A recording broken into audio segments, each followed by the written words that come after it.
Hi everyone, we are here today celebrating Flash Fusion, an anthology of flash fiction and conversations on craft by South Asian writers published by Dahlia Publishing. And we're here today with Farhana Sheikh and the editors of Flash Fusion.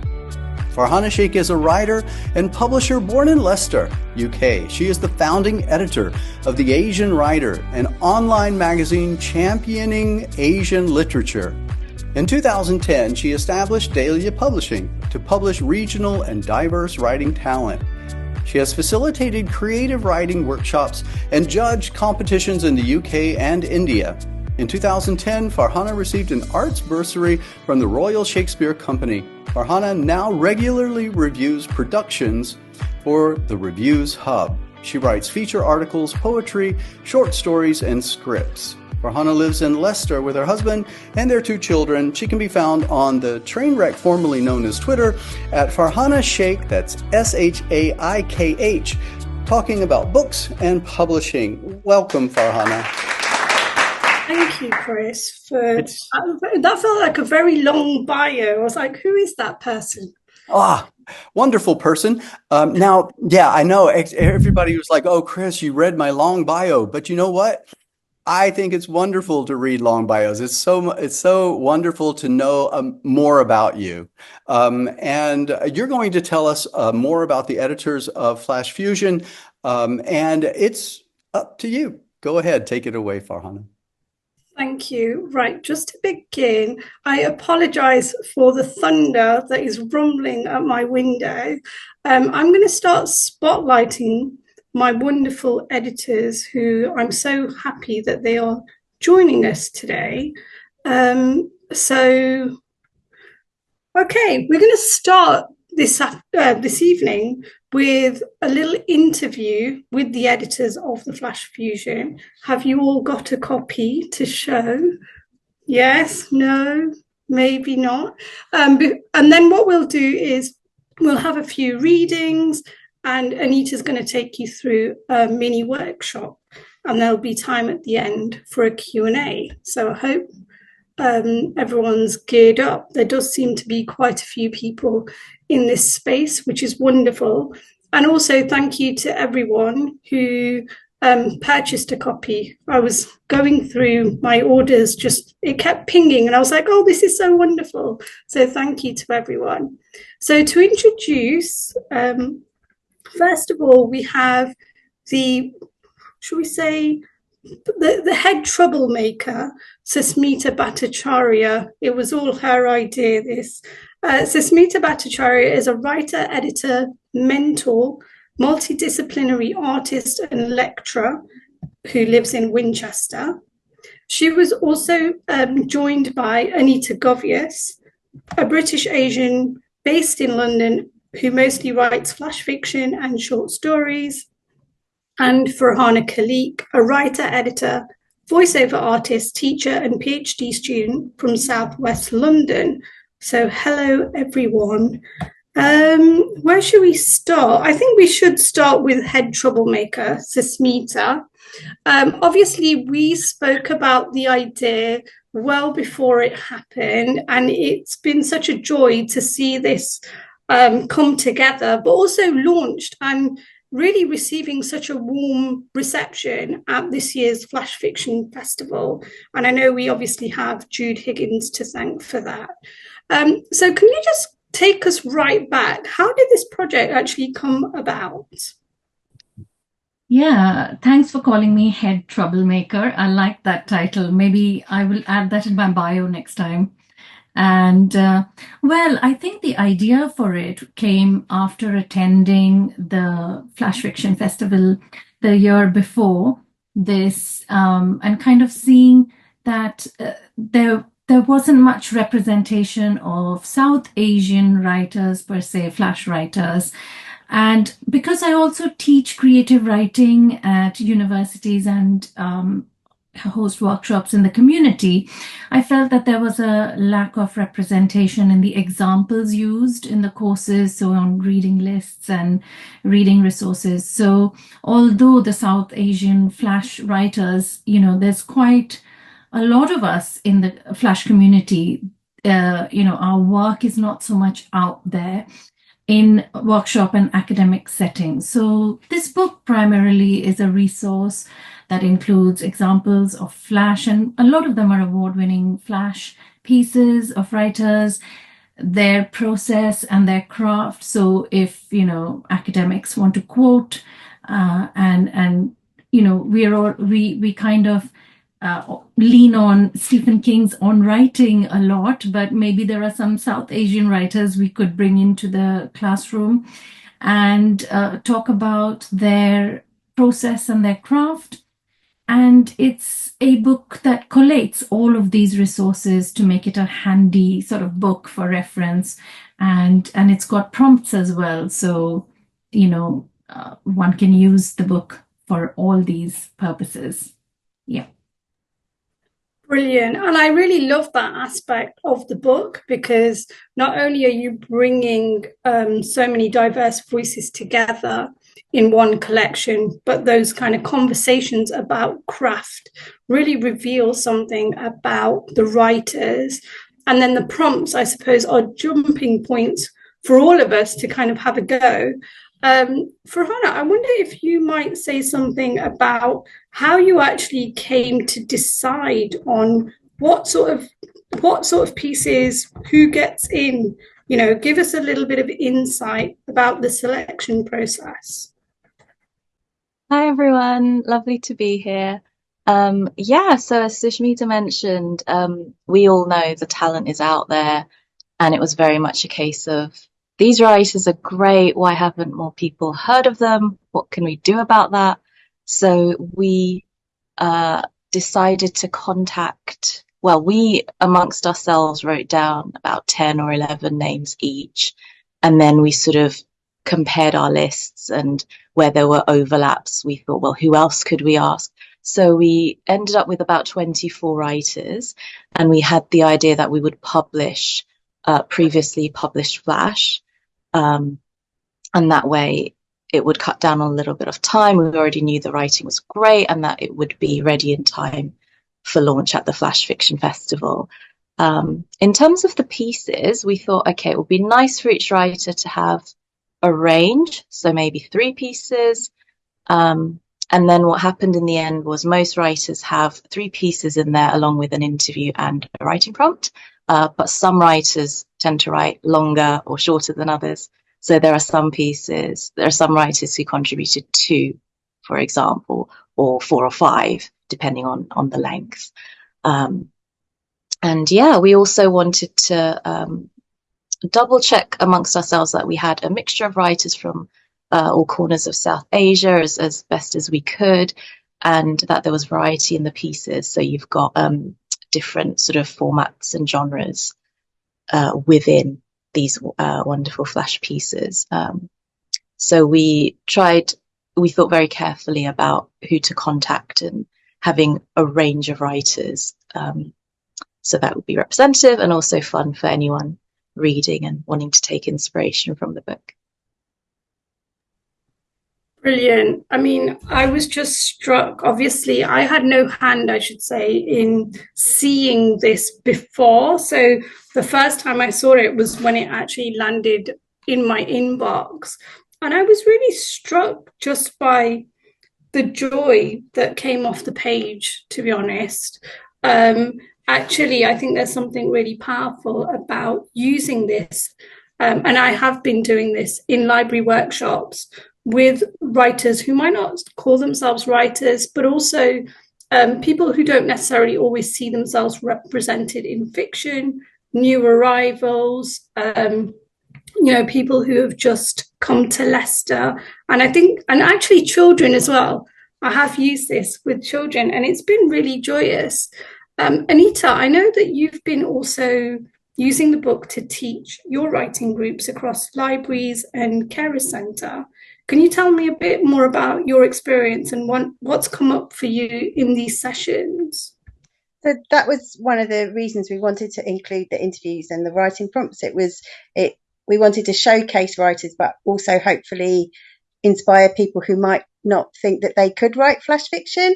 And also there's an element of, when I'm doing writing groups, they're in the community, and most of the people I teach are writing autobiographies or novels, and they don't know what flash fiction is. And now I can hold up the anthology and go, this is what flash fiction is. So it helped me out. And then it was also about trying to explain to people what flash fiction can do for writing in general. So that's what the workshops I've been doing, that's the kind of basis behind them. You might not have heard of flash fiction before, but these are the things that it can help you, the skills it can help you with generally. And it's been amazing. I already run a writing group for carers and one in a library in East London. And I've already been aware from teaching in general, because they generally want to know about sort of non-fiction or like writing longer pieces. There are things that I've learned, like editing or imagery, and then actually taking that out as workshops into other libraries. Farhana's been to a festival in a library today. I'm doing one in a bookshop. The response has been even better than that, because I've had people like message and say, I didn't know this existed, but I really feel I could do this. And a lot of people have written in the sessions and have wanted to share what they've written, and it's been really lovely. There's a lady who went to the writing group that I did in the library, who then came and found the writing group that I do at the Carer Centre, because she said she hadn't written in years, and she'd been so inspired by what she'd managed to write in that session that she wanted to keep doing it. And she said it's fun. It's writing has been made fun again for her. And I really like that feeling that we are hopefully inspiring people and helping people who maybe don't think that they can write to realise that there are skills that they might have already, or that things that they can learn from writing flash that they can take across, and encourage them to write whatever they want to. It's been actually, I've really enjoyed it, and it's what we wanted, I think, but it's been really nice to see that does seem to be happening in practice. Yeah, I think so. I mean, one thing that struck me is people actually being surprised. So I started with, because obviously food, there's a lot of food in the collection, I have to say, and it's a huge theme that runs through so many of the pieces. And so I think I started with my own prompt about, tell me about a memory, or start with a memory, and that's all they had to do. And one of the women that attended sort of started with this piece about her mum teaching her how to make chapatis round. And then I was like, oh, you should definitely keep working on this. This sounds really, really good. And she was like, oh, but I didn't realize that could be a story. So I think it gives people license as well to write about things that they might not think that they can put into a story. Okay. Shall we move on to some readings? And does anyone actually want to say anything a little more than that? Maybe Susmita, do you want to talk a little bit about how the project came to be through the funding partners that you worked with? Yeah, so obviously to make a project happen, to make a book happen, we need some funding. And well, Farhana, should I tell them the unabridged version of Yes, absolutely. how it happened? So for any problem I have or any idea I have, I always run to Farhana Sheikh and I'm like, help, can you help me with this? And Farhana, so we were on a call, and she actually told me, well, there is a funding opportunity with the Royal Society of Literature, but it's closing in half an hour. So you've got half an hour to, put something in. So I got off the phone from her and I just typed it up and sent it, fingers crossed, and we got it. So that was quite amazing. So I guess what happened was, they believed in this project and they thought that, it was something worth funding. And it just opened up so many experiences and opportunities for all of us.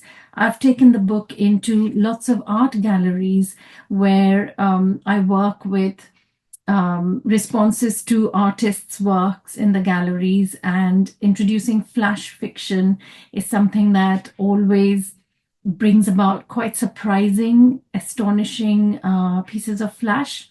So I'm going to take it again with me next week to an art gallery, and we're going to work with the Flash Fusion book. So yeah, the thing is, even if you have 5 minutes, maybe just put in an application, and who knows, you might get something. So thank you, Farhana. No, I didn't mean that you were going to say that version, because now it makes me look really like, oh wow, no, the version as I would say, is that I was telling Susmita, yes, there is this fund, and I have applied with a very thoughtful application, and there she goes, does something in half an hour. And obviously, when I didn't hear back, I was like, I'm really disappointed. But then I was so pleased that at least one of us had got the funding. But there you go. I think I do believe in abundance in this space.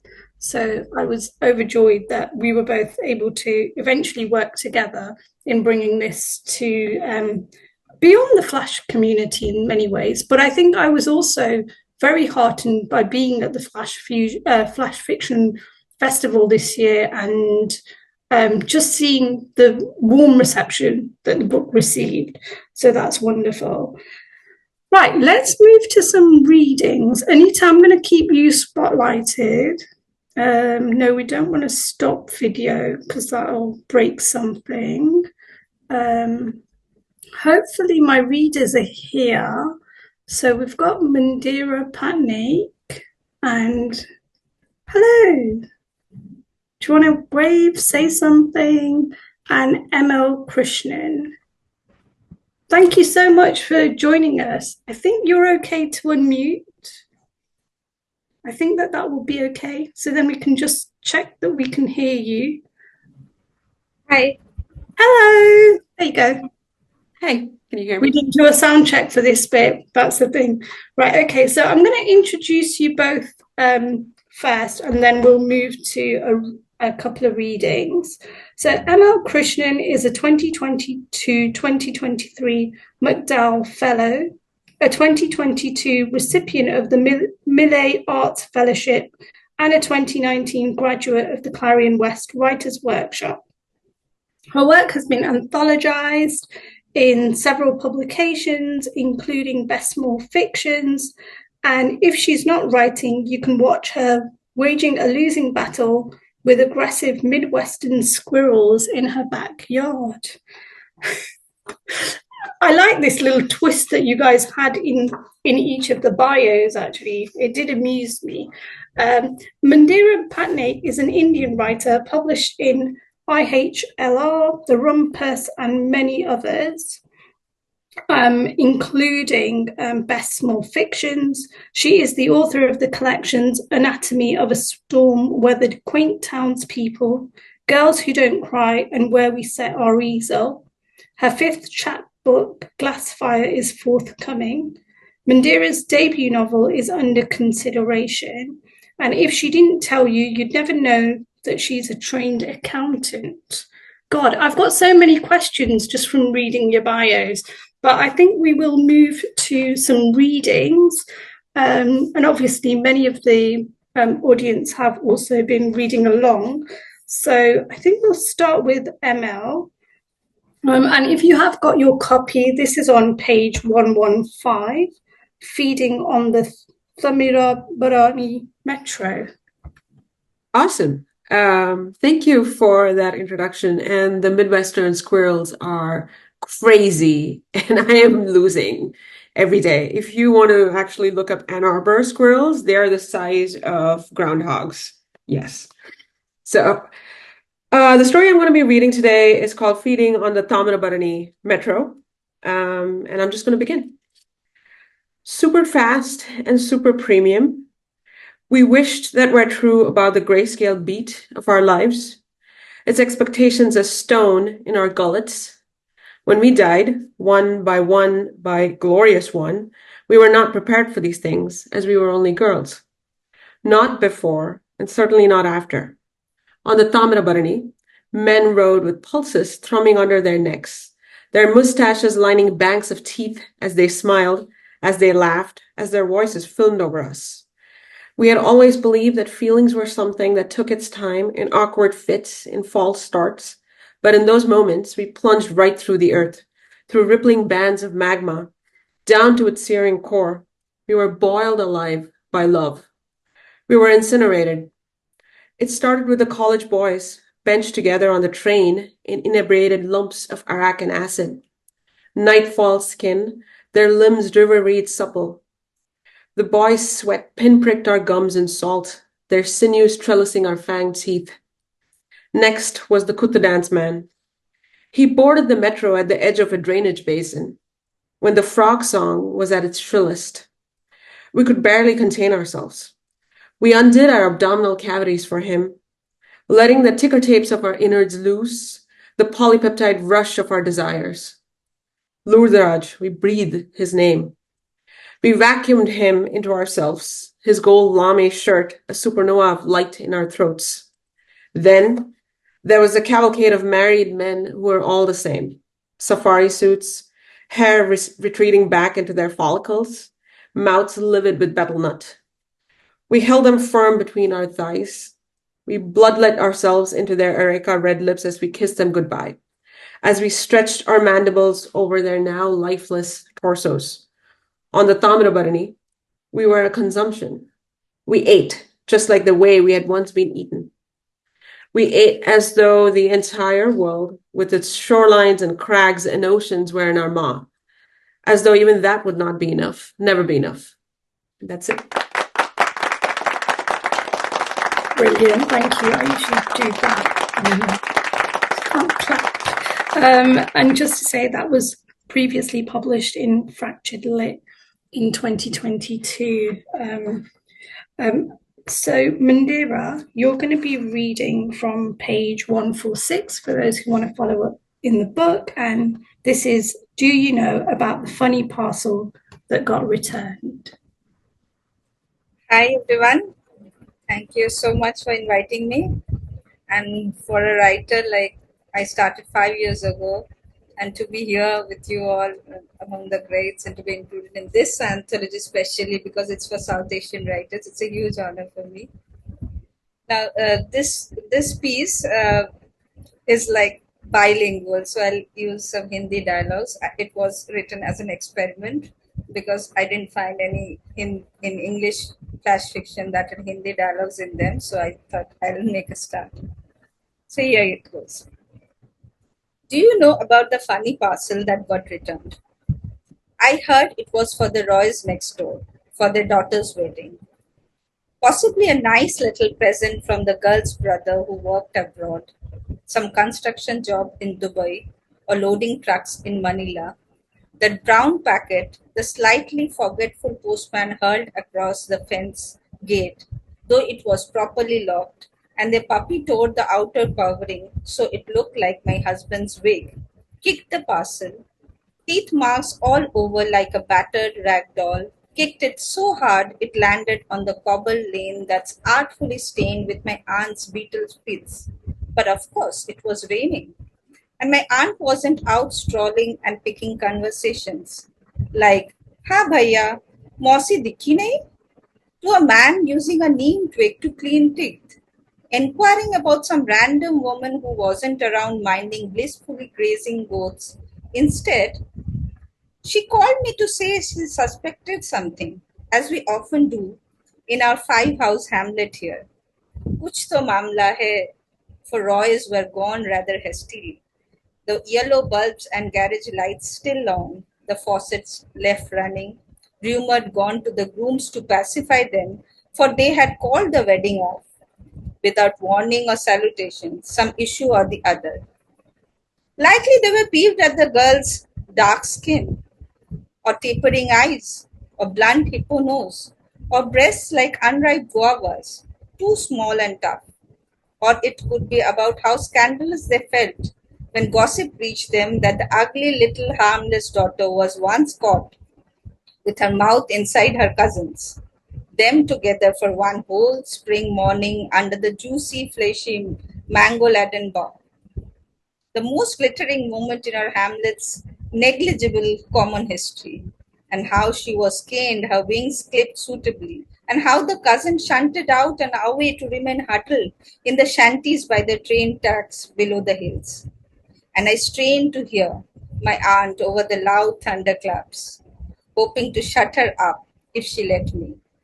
So I could forage the skies wearing purple, gather some enduring comfort, or question their sneer and snarl concealed in the crowded head of tumbling clouds, or just plain be numb while the parcel lay there, a trampled heart lying bare to sharp fire arrows, like a hammer wielding Viking beating down a soggy, sappy bundle. Thank you. Fantastic. Thank you so much for reading. Yeah, I think people do get freaked out when I put the spotlight on them, but you two did so well. Anita, are you ready for your mini workshop? Yes. So in the spirit of the anthology, we thought, as well as the readings, we thought you might like to try out a writing prompt from it. So this is adapted from the prompt by Hanana Zahir, and I've typed it in the chat as well. So I hope you've all were prepared for this and you've got something to write on. If not, you better go and get it now. So we would like you to try and write a story about a character sitting in a moment and mentally projecting forwards or backwards. For example, they could be standing at a store counter in line maybe, or on a bus, or driving past an ex's house. Establish the setting immediately and include one strong sensory detail. So taste, touch, smell, sight, sound, or movement. And you have 8 minutes to write. And I hope you enjoy it. Okay. If you want to come to the end of what you were writing, and how did you all get on? If you got something interesting, feel free to share it in the chat. Or if you got something you liked. Okay, I don't think I can see anything. So, but Shushmita liked it. Thanks. Somebody would like to read. Is that all right? Yeah, here goes. The air is clear here, close to the farmer's market, as if all the vegetables and fruits and the smell of carrots and corn and radishes and raspberries and lettuces and eggplants and roasting peppers, as if they get closer, as if when we get closer, and Ali gets more excited with each step, as if he's going home. Oh, I feel like that's an entire story. Like you've written a better paragraph.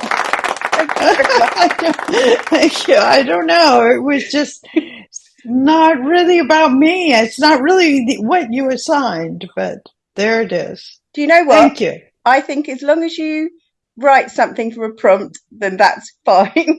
And also, if you write something that someone's made you do when you weren't expecting it in 10 minutes in a book club, that's definitely fine. So well done. Thank you.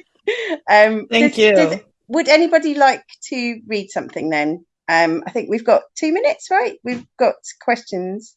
So if anybody else would like to be put on the spot, we have 2 minutes if you want to read something, but obviously you've got to follow Mary now because that was amazing. Oh, sorry.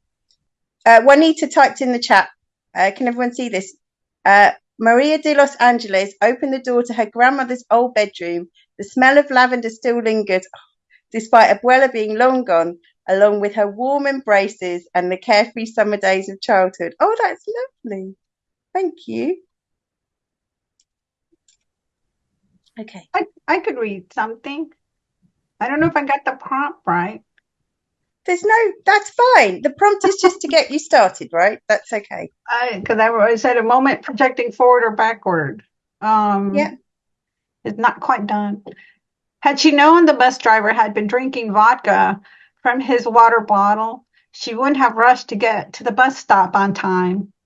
Had she known her son had been skipping school activities, she would have not let him borrow her car. Had she known her boss had given himself credit for her work, she would not have worked late nights and weekends to complete the project, feeding her family frozen lasagna and various other frozen entrees, and eating by herself in her office late into the evening, missing the joy on her daughter's face for her exemplary report card and the over-the-table family chit-chat she longs for at the end of the day. Had she known the driver would miss a red light and lead the bus to be T-boned by a truck driver lost in his navigation app, carrying a load full of dazzling new cars, should have taken her bonus and bought her son a car or treated herself to a new one.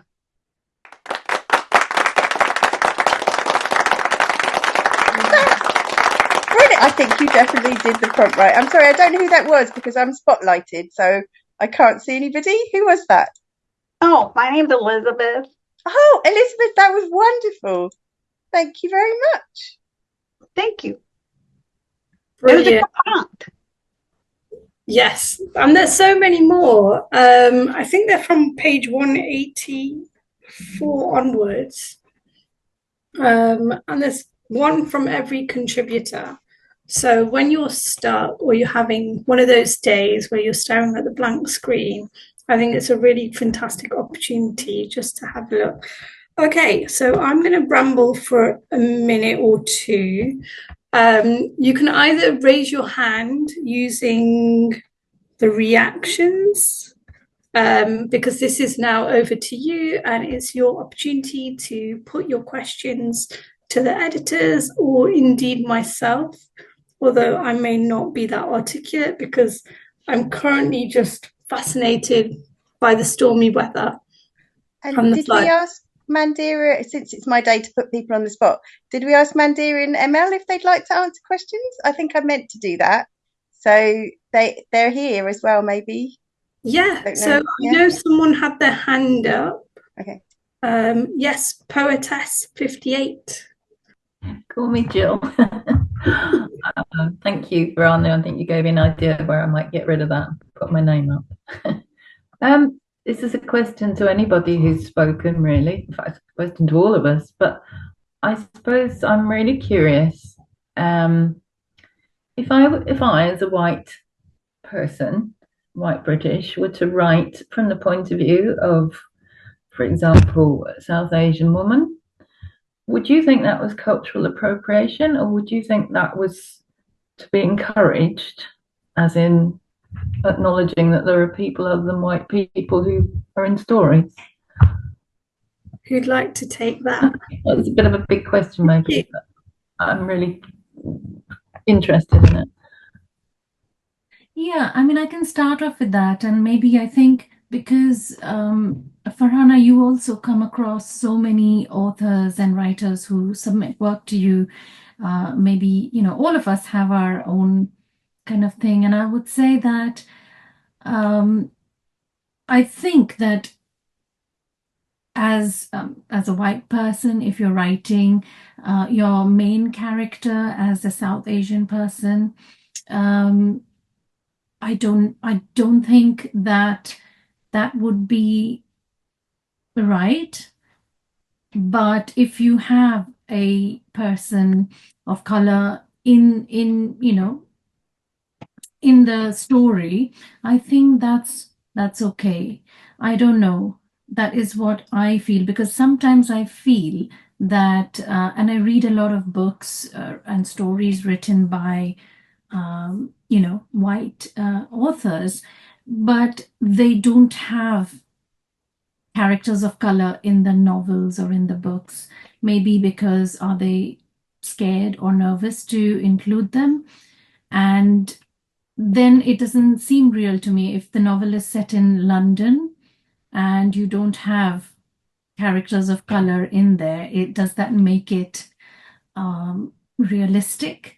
So it's something to think about, and I think, anybody else wants to carry on from there? So I've actually been asked this question before when I was on a flashback fiction panel. And what I would say, first of all, is think about why you want to write this story. So what about this story? Because if you're just thinking, I want to write a South Asian character, that's interesting, but kind of why?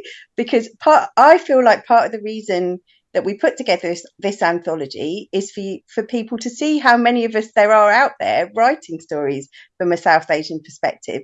So if you're feeling, oh, I don't see enough South Asian writers, I don't see enough about South Asian people in a story, I would like to do something to help that out, I would say find someone from the book whose story you like and share it, because there are a lot of us out there. And I agree with Shashmita in that when I've been reading stories, I think sometimes you can tell if people are trying to put themselves in someone else's shoes, which is great. And I get that we all have empathy as writers, hopefully, and that's something you want to do. But I also just think I'm not sure if people who are not South Asian understand enough how important samosas and chapatis are, and you just don't, like there's stuff like that. And I remember even going, but growing up here, going shopping in Mumbai, and my cousins wouldn't let me out shopping because they said all the street vendors can tell you're not here from your shoes, and I would never have thought of that. So sometimes there's details that you think you would get right, but you don't, just because of the experience. And I feel like everybody's experience is important, and you would want to celebrate your own experience, because I bet it's awesome. So yeah, but I guess it's a thing, isn't it? Like, as writers, we should be able to create characters, but then also I would say, why do you want to write this story? Why do you as a writer want to write this particular story? If that helps. Farhana, is there anything? Oh yeah, I'd love to chip in, but very briefly, and very happy to take the conversation. I'll put my email in the chat. I think what I would say is, if you want to do this because you feel compelled to write the story, then really immerse yourself in the culture, because I don't necessarily see a problem with doing it. And I have read works by white men, which I think have sometimes been the best version of a South Asian woman. So Beauty by Raphael Selborne, which is about a Bangladeshi girl in Birmingham.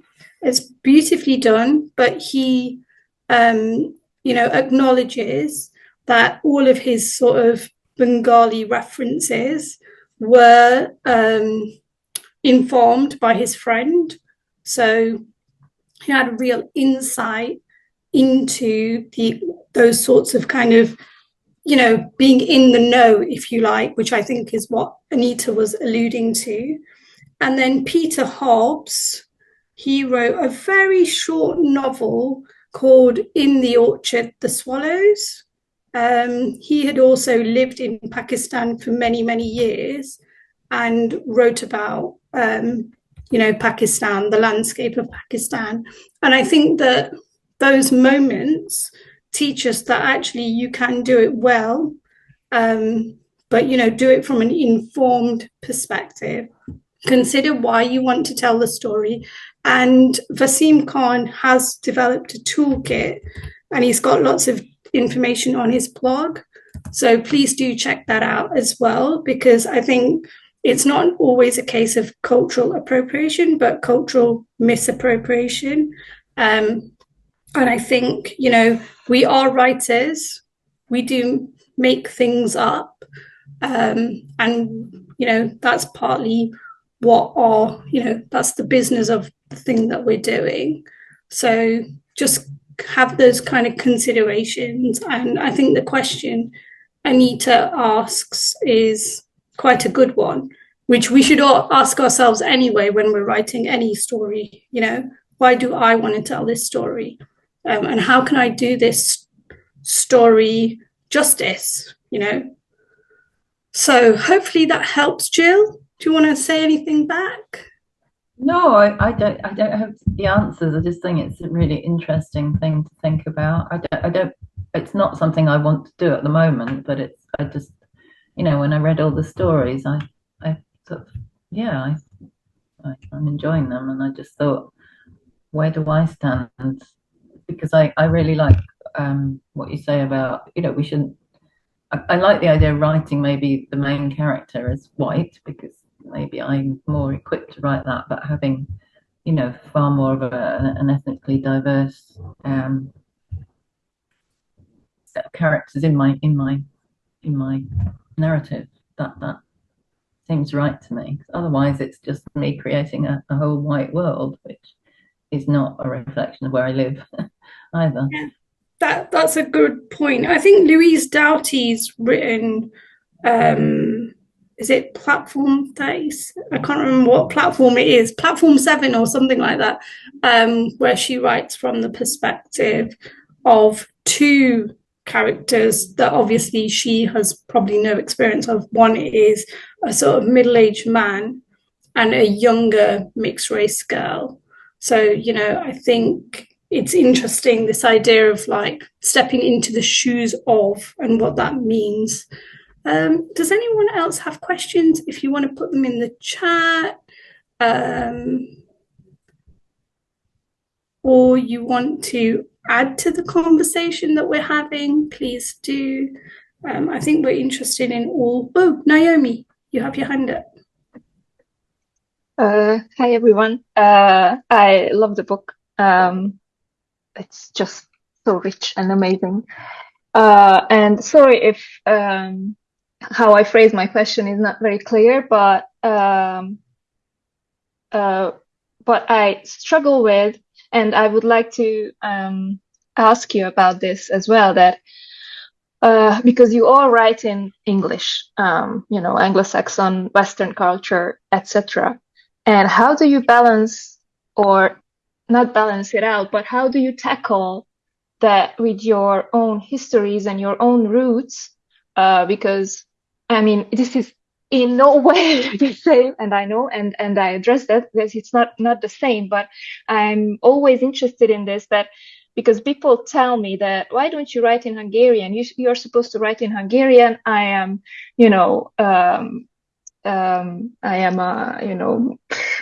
leaving that behind, and I'm a bad person for doing that. So I don't feel like, belonging in either place. So I'm just interested with your even richer, background and histories and roots. How do you tackle that kind of tension? I don't know if that's the right word. Sorry if it's a bit stupid. No, that's brilliant. I think both Mandira and ML's hands shot up, so perhaps we could give the floor to them and they can answer this question. Yeah, I'll go first. Go first. Because I live in India, and I was just listening to the responses, because from living in a culture other than South Asia, that the experiences are different. But about writing with somebody else's idea, I think, without going too much deeper and into the questions of everything else, on a lighter note, I would say I do that all the time, and my characters roam around places that I have never been to. So I guess it's okay to write about some characters that you have no experience of. It all depends on how you imagine them, how you read about them, research them. I enjoy doing that personally. So if I read somebody's who doesn't identify with that group, it's okay for me. Just I wanted to add that thing. Thank you. And that obviously was to Jill's question. Emma, did you want to answer Naomi's question? Sure. Naomi, to answer your question, I'm from South India, and but I went to a school where the medium of instruction was English, and I was punished if I did not speak, if I spoke Tamil. That's my native language, and I was punished if I spoke in Tamil in my school. I remember kneeling outside because I had an English teacher who was specifically out to get me because I would always speak in Tamil to my like benchmate. So the medium of instruction was English. So English is my first language along with Tamil, which is sort of it's kind of messy. Um, so to answer your question, and there's a lot of Tamil dialogue. So I don't just write flash fiction, I also write a lot of short fiction and longer short stories as well. And there's a lot of Tamil and English intermix. So to answer your question, I also speak Hindi, not quite as good as Tamil, obviously, since I'm South Indian, but I think and then I moved to the United States about 20 years ago. So to answer your question, I think it's just inhabiting multiplicity. I think in 2 or 3 languages, right? And it is just my reality. There's no switching in my brain. I might start a sentence in English and then finish it in Tamil, or I might react in Tamil in my head while I'm yelling in English, or I dream in 3 different languages. My mother has Telugu roots, so I'm also sort of immersed in Telugu culture, and that is just the way it is. And there's no switching. I do code switch a little bit, right? Like when I talk to my family, my American accent sort of starts to shake a little bit, but I think it's just inhabiting that multiplicity, and that reflects in my stories as well. It's just one of those things where I just try to represent the complexity of my identity, of my multiple identities, because they're one, it's multiple, but they're also one. And just sort of see where it takes me. I think that makes for a more interesting writing experience, in my opinion, and it makes my work a little bit richer because sometimes I have to sit with some of the themes and the emotions I'm working with, just to parse, how I'm trying to express what I'm trying to say on the page, right? If a story is set in Tamil Nadu, which most of my stories are, I really have to think about, okay, so how would these characters talk to each other and how would they sort of interact with each other, right? Am I trying to so that's a little tension point for me, but I enjoy this process because am I trying to make it more understandable for audiences or am I just writing for myself? And usually the decision comes down to I'm writing for myself, so it's going to be complex and messy. It's just what it is. So I think to answer your question, it's complex and messy, and we just sit in this complexity and messiness. And I think that makes for, at least from my perspective, richer, more layered work. I hope that answers your question. I love it. I mean, I just put down some notes like inhabiting multiplicity and embrace. I love this. Just embrace the mess. Don't fight it. Yeah. Thank you so much. Thank you. Brilliant. Does anyone else on the panel want to add? I know, Anita, you've put something in the chat, and I think, Susmita, you also added something in the chat. Do you have anything else to say? Only that I suspect that every writer in the anthology probably accesses the languages that they have access to differently. So then I think that does impact on how you think. And yeah, it impacts, I think what ML is saying, it impacts on how comfortable you are to use different languages. And there's definitely words that I don't know, even though English is my first language. I don't know what they are in English because that's how I grew up. There are certain things. So I remember the first time I ever noticed this, I was like trying to tell someone how I make dal, and I said, well, I bagada fordni, and they just looked at me and I was like, what? and then I was like, oh, you dry fry the spice mix. And then I was like, that's too long. No, you just bagada fordni and you can Google what I'm talking about. And it never occurred to me before that that's what I did. And then I think, yeah, if that's how you think, then yeah, I hope I'm not trying to. And I also think people have got more used to Googling you. And I don't know, I've told this story about my book, the book that I got out with Reflex Press, but my editor asked me to put a glossary of the Hindi words that I'd use at the end, and I said no. And there's an article which I sent to people that I can't remember now, but I'll share it with Christopher, about how you other people if you start to make their languages like different. And so I can't write if I'm not mixing, and I don't want to write for, I guess I'm writing for myself, and I'm now hoping that I'm trusting enough that people know how to use Google and can look up what a Doppler is, because otherwise I'm censoring myself. And I've just got used to that. But it took a while, I think, to think, who was I writing for?